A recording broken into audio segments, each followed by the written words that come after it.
We welcome Dr. Alan Berger today or tonight to continue our look at emotional sobriety and the 12 steps. We also welcome Herb Kaighan. They are longtime friends and cohorts and chat with each other often. So it's a blessing to have them both here. I'm really glad to be here with them. This is a continuation of the series entitled Emotional Sobriety and the 12 Steps, which I already told you about, so I'm not going to go into that either. So today they're going to look at step 5, principles and emotional sobriety core value. It's really pretty exciting. Step 5 is an important step, and I can't wait to hear what Alan has to say about it. And I can't wait to hear what Herb has to say about it. So it's up to you guys. Take it away. Thank you. Thank you. Well, Herb and I are going to take a little time. And when I say a little time, that's impossible for both of us because we always take a lot of time. But what we're going to do is summarize in terms of what we've both shared independently about step 5. And also, I will especially try to put into context step 5 with this, quest we have to attain emotional sobriety in our life. So I'll go ahead and defer to Herb to kick us off for about 15 minutes, and then somebody else shut off his microphone because I can do that. And then I'll jump in. I knew somebody has the power somewhere, right? So then I'll jump in for about 15 minutes, and then we'll start to, interact with you and field some of your questions about this important step, and we'll see where it takes us today. All right. Thanks, Alan and Patrick, for originating this idea of the Berlin group and expanding it to include discussions about emotional sobriety. It really is the next frontier, and I think all of us, all of the people here, certainly the administration people and the people who conceived these ideas and organized these talks, are pioneers. The next frontier. We, Dr. Berger and I, have talked independently, as Dr. Berger just said, about step 1, 2, 3, 4, and now 5. And it's been months. There's no continuity other than we're the same people who show up in terms of your understanding and your remembrance of any of this. So we're not going to assume that. And some of it might seem a little redundant, I'm assuming.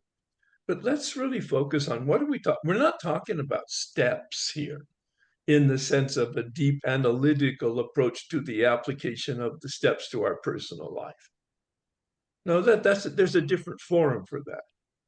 We're talking about the correlation of these individual steps to the principles of emotional sobriety. And it's not a stretch. Bill Wilson, in fact, invites that. He said, practice these principles in all our affairs. If you read page 60 in the big book, that's how the step list concludes.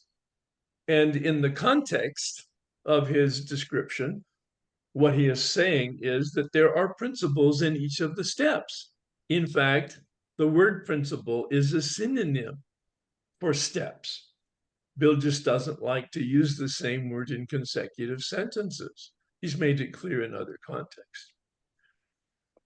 So it's really important that we understand the word principle. It's a law of nature. The most simple illustration of that would be physics, the law of gravity. That's a principle of physics, a principle of organic chemistry. I think, I'm not sure, I'm not a scientist.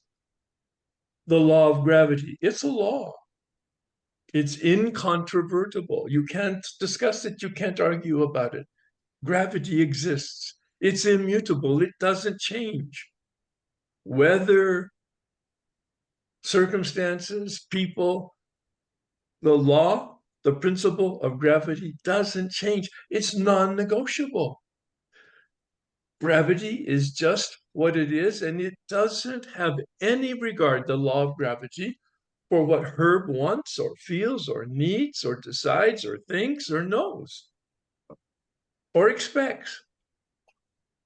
I hope you can translate that then into the relevance of understanding principles in the emotional life and in the spiritual life. And I don't see there's much of a difference, by the way, but that's a discussion for another day. In the human life, Bill's assumptions are that there are principles that apply to living life. The key principle that he illustrated, not that he was this clear about it in terms of the application of principles, is the chapter How It Works, chapter 5. How it works. I mean, don't get brain dead to these words in the big book. We hear them so often. How it works. Oh my goodness. Really? This is how the program of awakening, this is how the methodology of awakening actually works. And he spends the entire page, that first page in chapter 5, page 58, on rigorous honesty. Well, 2/3 of it. That's a principle. That's a human principle. Some people would call it a spiritual principle, but you don't need the word spiritual. It's a human principle. It's a principle of nature. Our structure is built as human beings so that we are in alignment with nature, nature itself, the evolution of material life, the evolution of material. We have the ability to know and to do, to know, knowledge, information, and to do decisions and actions. And he talks about it at the end of the 9th step, the proper use of the mind and the proper use of the will. The proper use of the mind is to figure out what the principle is. The proper use of the will is to apply it and live according to that principle. I call it alignment. Bill doesn't use that word in the big book, but it's a key word, I believe, that captures the essence of and the total purpose of and the total key to understanding the methodology of the 12 steps and awakening. Alignment with reality. Here it is. Look at my hands. Reality just flows. Evolution. Material reality has an organic, Dr. Berger calls it an organismic life force that pushes it forward. It manifests, it integrates, it disintegrates, it manifests, it integrates, it disintegrates. Evolution. Life is in a flow. Now, we have free will. We human beings have free will. We're the only sentient reality that has the ability to say no to the flow. But when we do, we're out of alignment. And when we're out of alignment, we're disturbed, as are other people. But most of us don't really care about other people being disturbed unless that disturbs us too. So Bill Wilson, in the 12-step process, asks us to, number one, identify step one, do you need help? Yeah, and yes, I don't have the ability to make the choice and to take the action. I don't know how to know better and do better. Sometimes I know better. Most of the times I don't do better. They call it unmanageability. And he said, we're not cured of that. We have a daily reprieve. And step two invites us to say, is there a power then? An immaterial, invisible, Bill calls it spiritual, power other than human power. Look at the ABCs. I believe that's also on page 60. The B is no human power. So step two is a choice. He uses that word, God is or God isn't. What is your choice? An act of faith. And then he moves us into step 3, which is a decision. And he chooses a different word. Choice in step 2, because there's no action. Decision in step 3, because it's a commitment to action. There's no action in step 3 other than the prayer, but it's a commitment to the action of steps 4 through 9. To identify that there is darkness in me, which I can't deal with. There is light in me, which is available to me. And in step 3, I can establish a relationship with light. And then steps 4 through 9 remove the obstacles to that relationship, removes the shadows in us to that relationship. And step 4 identifies those obstacles. He says, actually, look at your behavior, look at your feelings, look at your thoughts, get underneath them to the exact nature of them. It's not an autobiography in the therapeutic sense. What happened in the circumstances and the events and the trauma and the drama, that's all good. But get underneath that. Take a look at your beliefs, delusional. Take a look at your motives, corrupt. Take a look at the impact of instincts gone awry on yourself, certainly, but on other people. And then step 5 is what we're talking about today. Disclose them. Bill captured the spirit of human nature, which has been relevant since humans have been attempting to become better people, and even relevant to the writing of human nature and personal development. Goes all the way back to the Hindu attempt to have consciousness developed into the Buddhist attempt to improve consciousness, going and then into the Jewish and the Christian attempt to improve consciousness, to remove the darkness and the impediments in us. The Christians called it confession. And that's what the Oxford group called it, that Christian group that codified the first 6 steps that Bill Wilson worked to have his spiritual awakening, to identify the obstacles in us and then to talk about it. Freud discovered that talking therapy. I'm not sure Dr. Berger can give us history on that, but somebody back there discovered the talking therapy. It's wonderful to know, it's wonderful to think, it's wonderful to write. My experience, 100%. But when I read it out loud, I had an experience with it, meeting myself for the very first time, having a knowledge of connecting the dots for the very first time.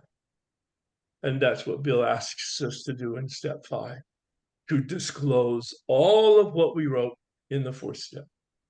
Not just our events and our circumstances and the people and the drama and the trauma, but the underlying cause and conditions and the exact nature, so that we have an experience with it.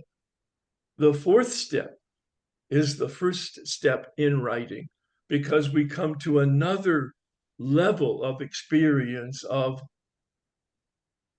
no choice, powerless. The 4th step in writing, the 5th step as an experience. I was able to connect the dots at several times. The biography of that is not important right now. But I know that when I wrote it, I got some inclination as to what was going on. Progressively, it took me 3 different attempts over a 10-year period to unmask and unearth deep excavation, stuff that had been layers and layers and layers of deceit and denial, not conscious necessarily. But it took many different attempts. The more conscious I was, the more effective the attempt. And every time I talked about it, I connected the dots experientially. It moved from here, which was the analytical process of understanding, to here, which was the experiential process translating it into something visual, something that made sense, something that put the tapestry pieces all together so that I could see the picture of powerlessness and my need for power and my need for change. Those needs for power and need for change, of course, took me into step 6 and 7, which we'll be talking about later on. But the benefit and the total purpose of step 5 is transparency through full disclosure. The man who took me through the steps, and the first time, 5 years of sobriety, the first time going through the big book with somebody who knew what they were doing, it took a year. And his emphasis was on no secrets. And what he meant by that is, if there's anything in you that is a source of discomfort, if there's anything in you that hasn't been revealed, if there's anything in you that has been revealed but is still a source of guilt and shame and discomfort, talk about it. Not because the man I gave my 4th, 5th step to was certified or trained. No, he wasn't. He was a sponsor with experience and understanding who himself had had the benefit of an awakening through this process. And all he did was listen. He was a witness to my life, a witness to my experience. Sure, he was a sounding board. Sure, he gave me a little bit of feedback, but the ratio of his talking to mine was 10%. In the 5th step, Bill's very clear. Give it to whoever you feel comfortable giving it to, or uncomfortable, but give it to somebody.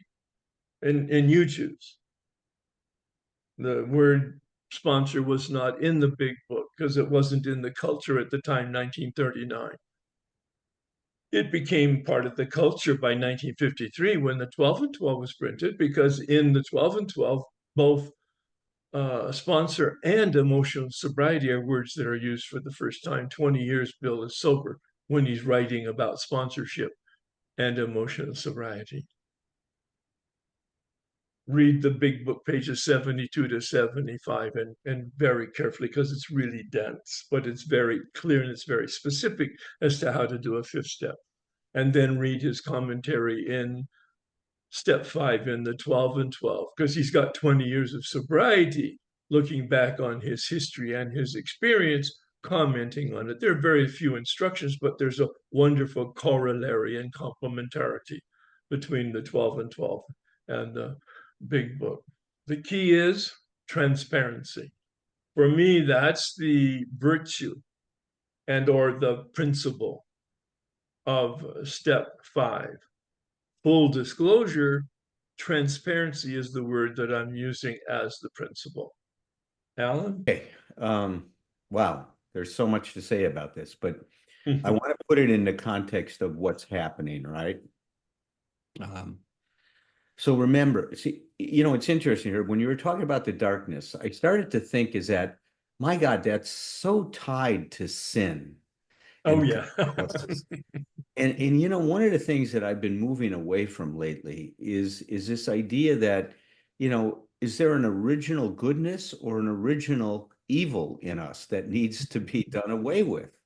And so much of a lot of the religions were based on that idea. Correct. And I'm thinking that more about that this is more an issue, instead of thinking about coming from darkness into light, it's going from unaware to aware. Let's get rid of the darkness idea. It's not what's wrong with you that's the problem here. It's what's right about you that's the issue. Now, what do I mean by that? Well, what's right about us is that when we adapt to the situation we're in, we're all going to desensitize ourselves in this world. We are not going to act with or live or grow with a full consciousness. We can't. It's an impossibility. It's impossible from the messages you get from the culture you live in. It's impossible from the messages that you get from your family. It's really impossible if you've been traumatized in any way. The nature of that trauma is to suppress what's going on and not to live with awareness, but to shut yourself down, to dissociate. So what the steps are doing is they're waking us up. I don't like to think about being brought into the light, but being brought into more of a full awareness or a consciousness. And each step is systematically doing that with the experience we're having, beginning with the first step, right? Which creates this tension in us that, my God, I got a serious problem and I've really messed up my life. What am I going to do? And the second step, well, there's hope. Third step says, well, second step says there's hope. It resolves the crisis in step one, but then it generates another tension. What am I going to do, right, to solve this problem? There's hope, but what does that look like for me? And then step three comes along. Well, make a commitment, make a decision to turn your life around. Go to any lengths to do it. And let a force inside you that's much bigger than the force that you've been living with, this false self that we've all engineered, let that be your guide. We call it recovering your true self. We don't know much about it at that point in time, but we can start to make a commitment to discovering it. And then what we're told to do is make an inventory of yourself. What are we doing in the inventory? So that commitment creates another tension. What do I do now? All right, I've got a commitment. Now what? And that the next step comes along and says, okay, do this. And made a search in your fearless moral inventory of yourself. It resolves that. This is what you need to do. You've made a decision now. Get this is what we call the first tangible evidence of your commitment to yourself and the program. And now we make that list. If we make the list aware of what we're talking about now with emotional sobriety, you'll go back and do an inventory around your emotional dependence and how that's had an impact on your life. If you really want to start embracing this, do a new fourth step. And do a fourth step now with the lens on it that says, what has emotional dependence, or what I like to call environmental support, done to my life? What has this, Bill called it, basic flaw? How has that manifested itself? And let me become aware of that. But our awareness now, we become aware of it. But to integrate awareness, you have to share it with someone. It has to become a reality, has to be a spoken truth. We know the value of saying some of these things out loud. You hear it very different than when you just write it on paper. And that was my experience. Now listen to this description that Dr. Nathaniel Branden has of what consciousness is, because that's what we're moving for. Emotional sobriety is a consciousness that leads to emotional freedom. That's what emotional sobriety is. And that's what the steps are designed to do. We know very clearly that Bill stated in step 12 that if we practice these principles in our daily affairs, that we and those about us find emotional sobriety. Well, what does that look like? It looks like a very different consciousness than the one we started with. Full recovery means full awareness. We act for ourselves without being selfish. We act for others without being selfless. That's what full awareness does. It helps us to function in that manner. But now listen to what consciousness is. This kind of consciousness, living consciously.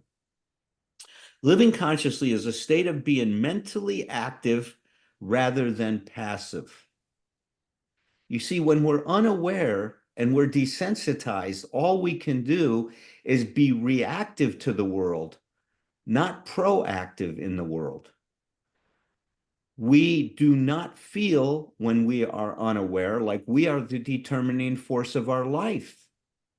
And when we're unaware and desensitized, it's hard to be sincere towards ourselves. As we wake up, that changes. Listen to how it changes. It is the ability to look at the world through fresh eyes. Talk about putting on a new pair of glasses, right? We hear that analogy used all the time. It is intelligence taking a joy in its own function. Wow, that sounds interesting. I talk about, recovery always as that we regain an interest in ourselves, a curiosity about ourselves, an exuberance about life. That exuberance is lost when we become desensitized. It's the first casualty of someone who's been abused as a child, is the exuberance in life. Living consciously is seeking to be aware of everything that bears on our interests, on our actions, values, purposes, and goals. It is the willingness to confront facts, pleasant or unpleasant. It is the desire to discover our mistakes and correct them. Within the range of our interests and concerns, it is the quest to keep expanding our awareness and understanding, both of the world external to self and of the world within self. It is respect for reality and respect for the distinction between real and unreal. You've heard me say many times in Herb that emotional sobriety is an appropriate and honest relationship to reality. That's what we're talking about here. It is the commitment to see what we see and know what we know. Listen to that. Is the commitment to see what we see and know what we know. I had a patient that came in and he was talking about what goes on. And he says, I just don't see what I look at. I mean, listen to that. He was aware of what was going on. I don't see what I look at. So many of us didn't see what we were looking at. He goes, it is the commitment to see what we see and know what we know. It is a recognition that the act of dismissing reality is the root of all of our troubles. Wow, what a mouthful. But so brilliant, so right on. See, that's the quest. And in step 5, we're continuing to do that. We're expanding our consciousness, because when we go ahead and share what we've learned about ourselves as we sat down and went through what's called this self-searching, right? See, that becomes a very important part of emotional sobriety. We are learning to develop a practice of self-searching, of self-awareness, because we, once again, desensitized ourselves. We didn't want to be aware, and now we're committed to that. So as we do that, and now I take this awareness to somebody else and share, it's an opportunity to expand what I discovered about myself and get some feedback. It's interesting that I'm trained as a Gestalt therapist. And we say that Gestalt therapy is a therapy of the obvious. Why is the obvious so hard for us to see? Because it is. It's very hard. When you sit with your sponsor, or what we call, like I like to call, that we do the step with an enlightened witness, we get a chance to see what is so obvious that we can't see. I've had that experience recently. You know, I was talking with I consider him an enlightened witness, Dr. Miller, and I was telling him about my life, and he pointed out to me that my whole life was about self-reliance, that I decided that was the way that I was going to adapt to the situation around me early on in life. And that became a test of my invulnerability through my whole life. And as soon as he said a test of my invulnerability, it's like the whole gestalt happened. It was so obvious what I was doing. I saw everything in a new frame, in a new light, with fresh eyes, a new perspective. And it connected dots that I had not connected. And I'm 53 years in recovery. And that process is still ongoing. Ongoing.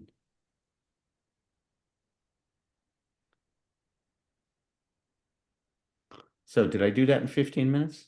It was wonderful, Alan, and I'd like to make a couple comments. One of the reasons that I do believe this is a progressive experience, of course, based on my own history, is that at 10 years of sobriety, a man introduced me to what you just talked about in terms of setting aside my old ideas, and that I'm even powerless to do that. I'm as powerless as setting aside as I am over my addiction. Literally, no choice. I want to see, but as you just said, I can't see. And so the set aside prayer, coming from a set aside attitude of an open mind, open heart, allows me to ask for intervention. Please, Holy Spirit, come and open my mind and open my heart, because I don't even know where it's closed. The words dark and light are just metaphors to attempt to put picture words on this process. Unconscious to conscious is absolutely the human evolution here. And the Bill puts it this way: he said, we're self-centered. That's the nature of unmanageability. That's the nature of the spiritual malady, page 62. And we can't even reduce it much by wishing or trying on our own power. Other centeredness is the key and the solution to self-centeredness. Again, just a picture that tells us how to come out of the unconscious to the conscious, or from the darkness to the light, is, oh, this is really simple. I'm self-centered, but nobody at the first glimpse even imagines that that's the fault on their part, or the position, their coping strategy, unhealthy coping strategy on their part, that they're self-centered, until they in fact do this deep dive underneath to then see how it manifests in these instincts. They're survival instincts. It's not our fault, but it is our responsibility to turn. Now listen, to turn and to be turned. That's that willingness and that grace, that combination of me and spirit. Those are the terms I use. Yeah, and you'll be interested. You use the word sin. I see that the Catholic tradition used the word original sin. Well, they were just talking about this human condition, I believe. Now they gave it the negative term of original sin with all those consequences, and that's unfortunate.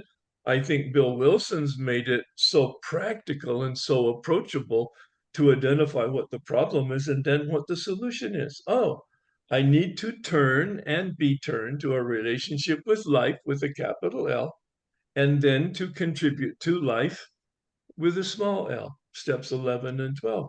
There's the ultimate solution to living in emotional sobriety.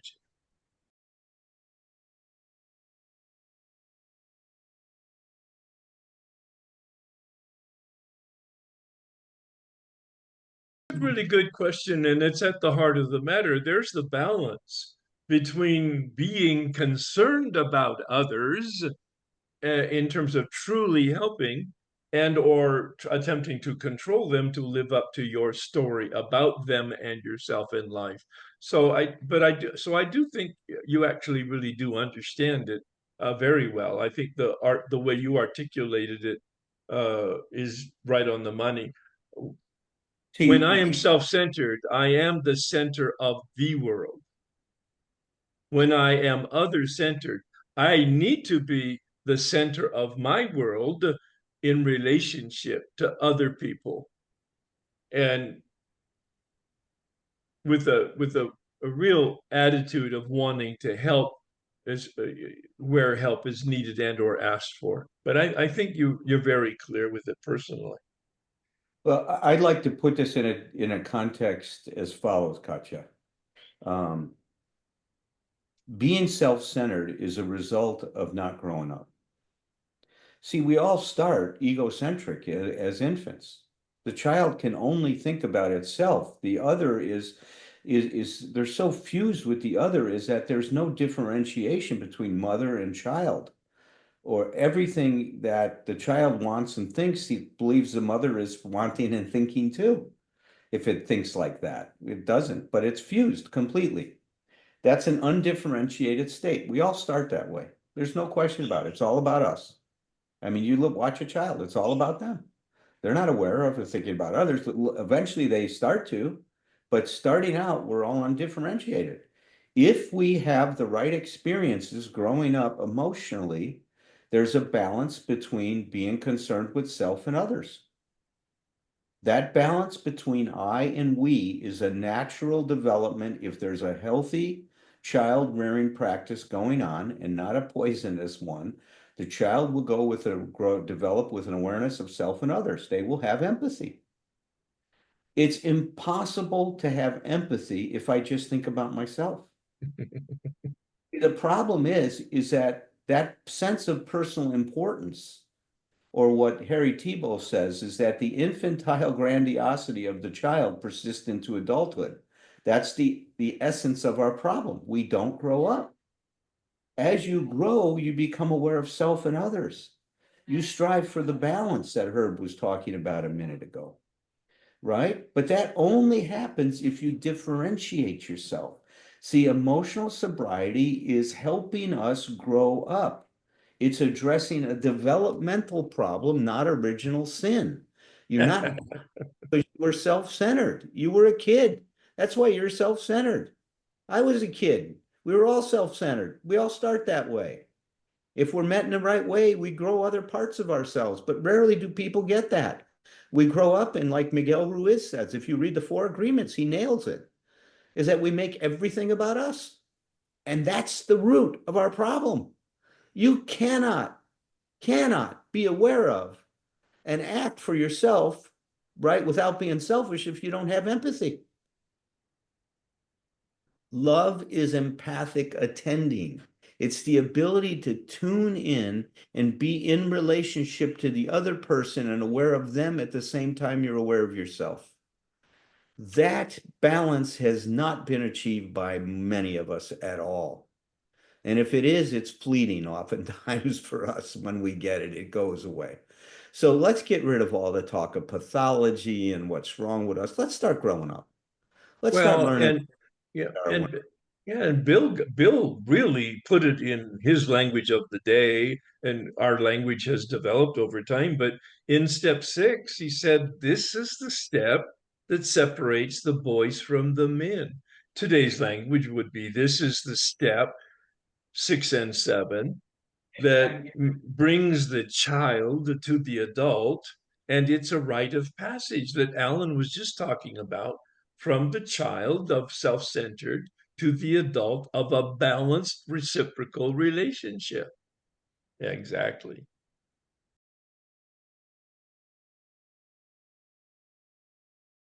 I gave this example. This is the life. This is my free will. When I'm contrary to life, I'm going to be disturbed. And step 10 is a summary of 4 through 9, the process of turning back to a relationship with life of balance that we were just talking about, so that there's a flow. I am not God. I rely on God. I'm in partnership with life. I'm in partnership with myself. I'm in partnership with other people.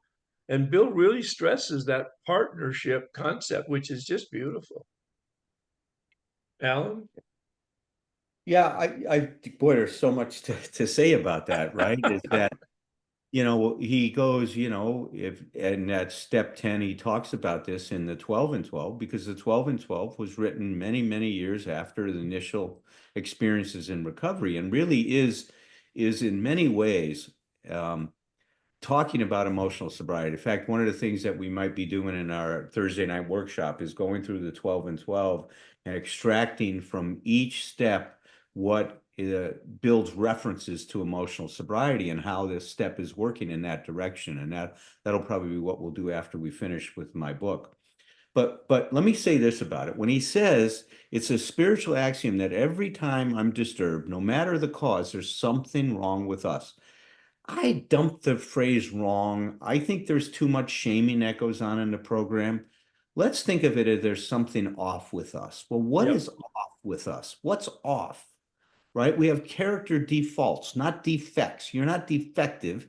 You default to certain ways of functioning and thinking that are related to your adaptation in life, right? So we don't think about this pathological anymore. We want to get rid of that nonsense. That just is people don't grow by feeling bad about themselves. People grow by becoming aware of who they are and discovering new possibilities. So that's what we're about. So if that's why I talk about being out of alignment. Yeah, that's right. It's out of alignment. So what is off? What do we mean by off? Well, if I make everything about me, I'm off. You see, there's no balance in the situation. As Herb just said, we're out of alignment at that point in time. So invariably, if you look at what disturbs you, things didn't go the way you wanted them to go. You took personally what somebody said or did. You saw their behavior as a reflection of yourself, and you reacted because it bothered you that they weren't doing what you wanted them to do. That's the bottom line of this whole thing. And in order to increase my awareness and consciousness, I need to become aware of in what ways I'm off, how I'm taking things personally, how I'm making things about me, how my sense of personal importance is omnipresent in all of my reactions and interactions with people in life. And you see, when we do that, then it's impossible. And this is what Bill is hoping that we do by developing this self-awareness and my ability to pause before I react. We're able to move into the gap between the stimulus and our reaction. And in that gap, we might be able to discover a new or discover all kinds of possible ways of responding and throw our weight on what we think might be the best possible response. So you'll hear me say that emotional sobriety is letting the best in you do the talking and thinking for the rest of you. And that's what we're striving for. Do we achieve that all the time? I'd say I'm about 60% successful in that nowadays. Hopefully that'll get more and more to continue as I continue to grow along these lines. None of us are going to pull that off perfectly. But the point is that if we're willing to grow along these lines, as Bill says, we're going to become more and more aware and develop more and more tools in terms of how to show up in this world in a good way. And that's why he captures in step 12 what you just said. You called it awareness, consciousness. He calls it an awakening and how to stay awake. And that pause is critical in the step 11 at the end of it in the big book. And I think there's references in the 12 and 12. That pause when we're disturbed. And the formula that I've at least developed for emotional sobriety connected to step 10, which I think is the primary tool, is the triple A. I'm on a path, and the triple A is my emotional sobriety acronym. Acknowledge the principle, accept the principle, adjust to the principle. With the people I work with, I say, find the principle, always operate on principle, always take the high road, and always be generous. And they say, well, do we always have? No, you don't. But you always have to live with the consequences of not being in alignment with principles.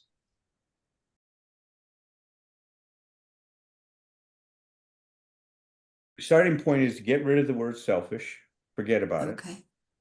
Replace it with environmental support. Replace the word selfish with wanting environmental support. That's what we also call emotional dependency. Environmental support is a better way because it's more neutral. Dependency often sounds like a negative thing, and it's not, because we start life by wanting environmental support. We're completely dependent on our mother when we're in the womb. And when we get born, our first step towards becoming and supporting our own person is to breathe for ourselves. We no longer have our mother breathing for us, right? She was doing that through the umbilical cord before. Your whole life from that point on is about learning to support yourself. That's what growing up is about. Learning how to stand on your own 2 feet. Doesn't mean that you don't need other people, you do, but you take responsibility for meeting those relationships in a way to get your need met rather than expecting the other person to meet your needs. See, that's environmental support. Okay. You got me? See, so now go Yes. back and inventory your whole life based on how your need for environmental support, your demand for it, your claim for it has shown up in your life and what it's done to your life. See, that's a whole way of making a search and fearless moral inventory, is taking the starting point of, I wanted environmental support as a kid. How did that persist through my whole life, and what has been the impact of that? Can you give me an Alan, example? well, I'm gonna comment a little Good. bit because Alan said something. I hope people heard it. that he had a recent awareness of his self-reliance. Now, that could be an alternative word to self-centeredness, but it is a really good word for environmental support versus whatever. And Bill talks about that in the big book, that self-reliance is our problem and that God reliance is the solution. So I would substitute the word life reliance, reliance on life, uh, and reliance on self, when in fact self is responsible for knowing and for doing. And maybe Alan has a comment on some of that. Yeah, see, I became self-reliant because I was so dependent on my environment. Yeah. And see, when I failed to get what I needed in my environment, I retreated. But that was a result of my dependence on my environment. Now, look, I was 11 years old when this happened, and I'm not making myself responsible like an adult, but I can see the path that I was carving in front of me to try to ensure my existence, given what was possible. See, this is the thing that we see when we start to look at our life from how did I manage this environmental support, then we see everything that we've done that has caused us problem as an adaptation to the situation we were and to developing certain skills that become outdated later on in life. That worked for me at 11. It was a terrible thing at the age of 30 to be that self-reliant. It's what I needed to do to survive what was happening in my family, with my father dying, my mother not being able to be attuned to my needs emotionally. That's helped me get through that. But I didn't need that at 30. I didn't need it at 40 or 50. So that's what I'm saying, is we take an inventory now from this developmental perspective and see where our life veered and what directions it veered. But Ernie Larson says, stage 2 recovery is about becoming aware of the patterns and habits that control our life. That's the purpose of what we're doing in step 4. We're looking at it personally in step 4 in terms of ourselves. Then in step 8, when we make a list of all persons we had harmed, we're looking at how that emotional dependence has now shown up in our relationships. See, so if you take that as a thread throughout, that becomes your starting point, your middle point, and your finish point.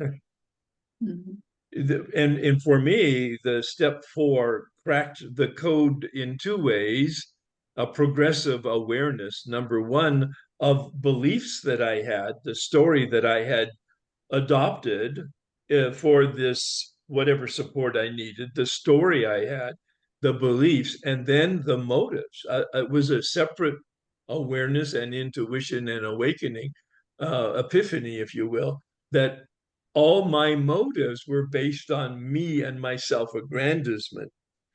And going all the way back, Millie, though, to part of an answer to your question, other than what we've been talking about, is emotional sobriety is developed, I believe, in the daily practice of 10, 11, and 12. That will address what Dr. Berger uses as the term consciousness and awareness, because that's the total purpose, to become awake and then to stay awake. And Bill says, your invitation, my words, is to grow in understanding and effectiveness, in knowledge and decision-making effective actions.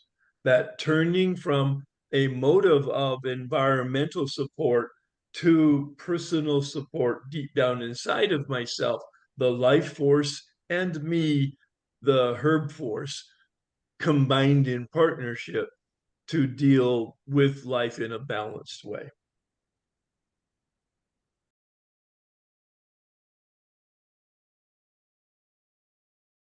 You're fusing yourself with the self-centered part of you. So when you describe it, I'm always going there. No, there's a part of you that always takes you there that you follow. And you've got to separate yourself from that part of you. See, when you talk about yourself as being only that, you're selling yourself short. You're not just that guy who's self-centered and wrapped up in himself and makes it all about himself. Yeah, you have that part. I've got that part in me too. Every one of us in this room has that part in us. But there's other parts of you too. There's a part of you that's asking this question and trying to figure it out. That's not self-centered. That's the part of you that's trying to get separate. You don't know more. You need to know more about that side of you than you know about that other side of you, so that you can separate those two guys and get them into dialogue. See, mental health is an appropriate balance and coordination of all that we are. You just talked about one aspect of what you are. You missed all the other parts of you. You're never going to solve this problem by not being aware of those other parts. Because when you say all that you are is that, you've already lost the opportunity. Because you're not seeing these other parts in you that can help you deal with this self-centered guy. And you're right, he's a handful. I'm sure. Yeah. I'm sure he is. But there's parts of you that can help, put him in his right place. Well, one of the things, Alan, that you stressed, and I hope people heard it because it is critical, and I believe it's the bullseye for an answer to this question also, and that is the pause. We have an instinctual biochemical reaction for survival. That's instincts gone awry. When we can pause because we are conscious enough to be able to take a breath, when we can pause rather than a reaction, we have a response. And the longer the pause, the better the response. The outcome of a reaction is hardly ever very productive. The outcome of a pause longer than just a moment or two will be very productive and effective in terms of a conscious thought or feeling or action in response to some type of stimulus that we receive from our environment, because we're managing it. And Dr. Berger, I mean, we have so many wonderful images and phrases and metaphors. He talks about in martial arts, keeping the center of your gravity deep inside yourself. The center of my gravity deep inside myself. I don't put puppet strings on circumstances. I don't put puppet strings on people. I don't put puppet strings even on my emotions, which I didn't know until I did this work of the steps. And then the steps themselves cut those puppet strings, that environmental support, and placed it deep inside myself progressively over the next 10 or 12 years as I practiced and as I became more progressively conscious.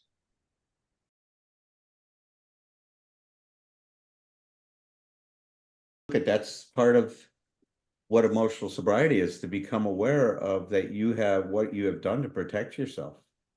It sounds like you've totally withdrawn into yourself, and that you've not let anybody in your life, and to try to understand what that's about and what the forces are that's driving that. See, emotional sobriety is about becoming aware of these things, and it's very good likely there's a strong chance from what you're saying that there's trauma in your past somewhere, and that this is the way that you adapted to that trauma. And now that is showing up. This is what Larson called stage 3 recovery. Is as we're now sober for a period of time, we get to see those patterns and habits that controlled our life, and that creates a lot of problems for us. And so that's likely to be what you're talking about. I found it necessary to go through the steps 4 different times over a 20-year period with 4 different people. And I progressively plumbed the depths of the exact nature and was able to get more effective tools, if you will, or reactions to life as it emerged. And so it sounds to me like, depending on your own journey, it might be time to go through the steps again and hold yourself accountable to a step guide or sponsor for the problem that you're discussing, as well as to take a real look at your meditation practice.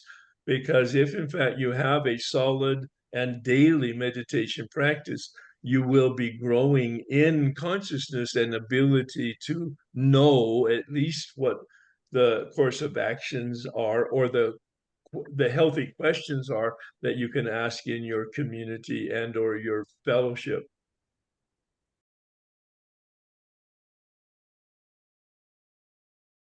See, when we experience some kind of trauma in our life, exuberance is the first thing to go.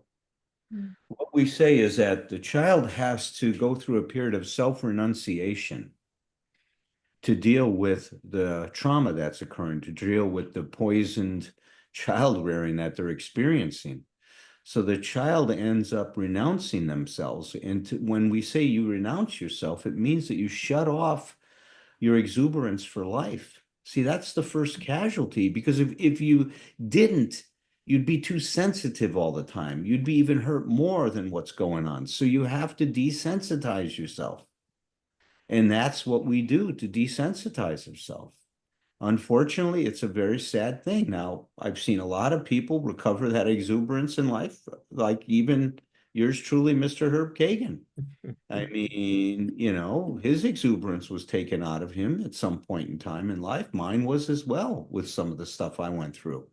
And, you know, see us now. Shit, we got more exuberance than we know what to do with. I mean, about life. And Our we're cup runneth over. Cup runneth over. It spills out all over the place in good ways and sometimes in not so good ways, but mostly good.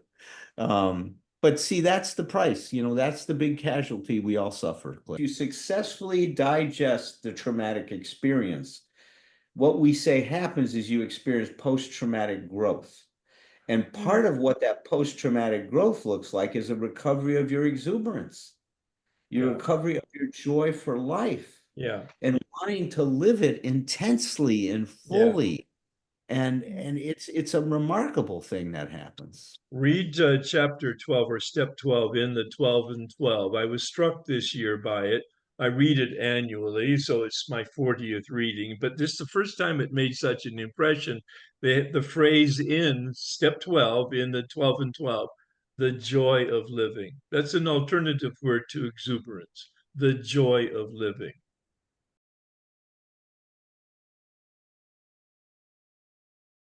I just think that we emphasize too much the split between the mind and the body. Yes. And I don't think they're different. I think our mind is our body is our mind, the soul is our mind and our body and all that stuff.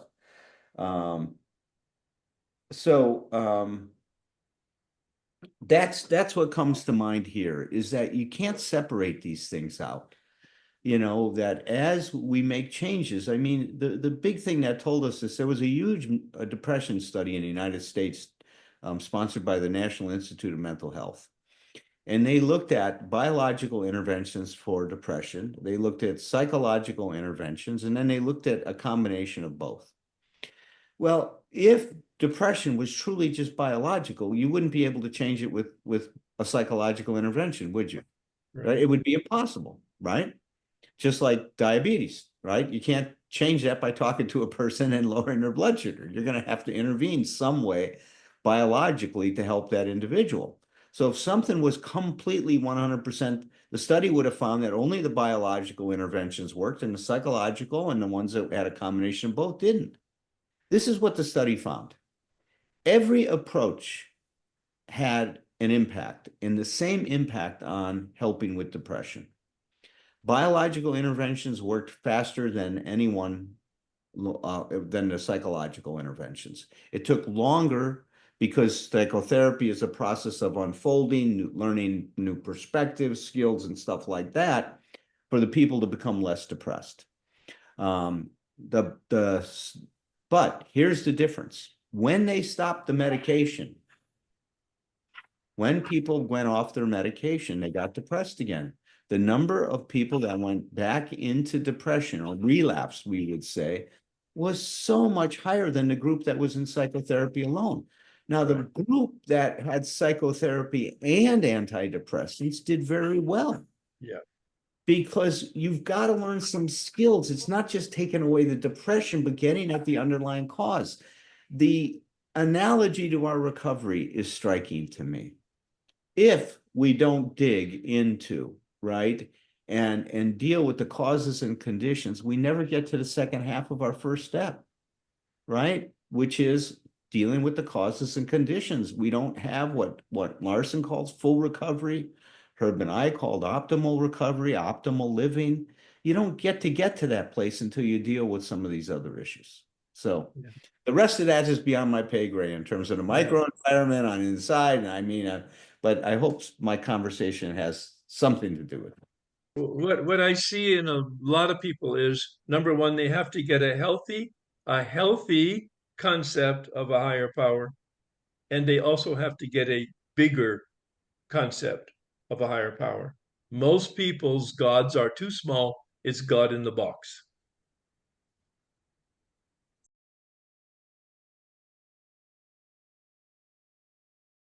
It's such a relevant concept, and it's wonderful it's at this point in our discussion.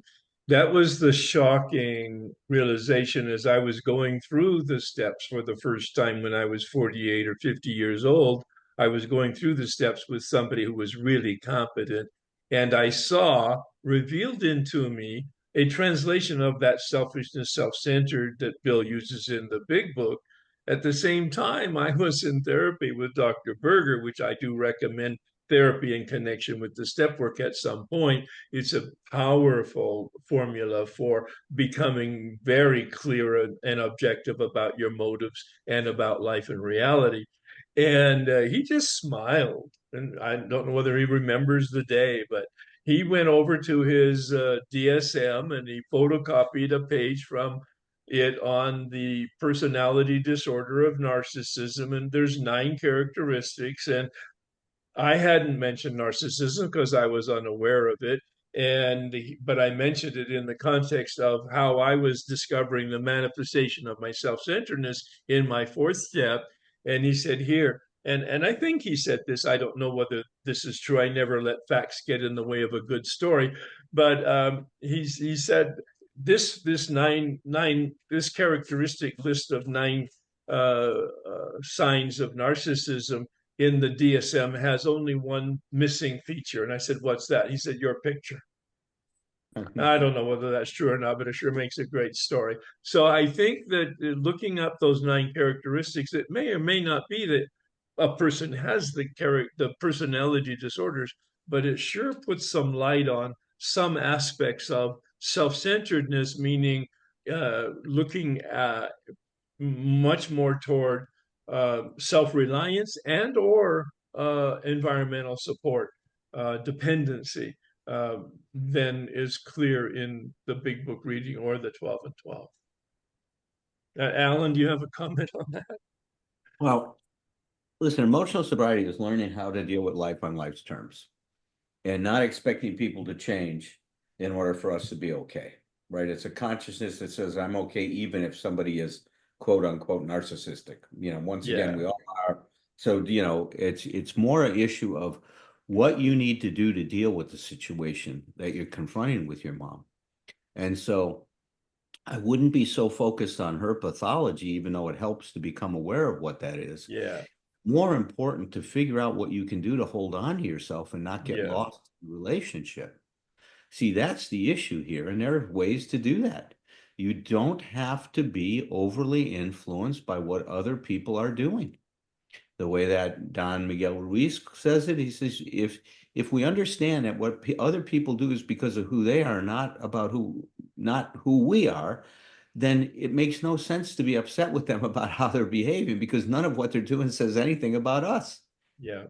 He says that creates an immunity to being hurt and bothered by other people. But when there's trauma and you wanted something from your mother that you didn't get, that's going to get reactivated. And that's where you got to go do some work on your issues in terms of your unmet needs as a child and unresolved feelings. See, a lot of times this stuff provokes a lot of unmet needs from our childhood. And that's where we got to get to work and start to heal that trauma.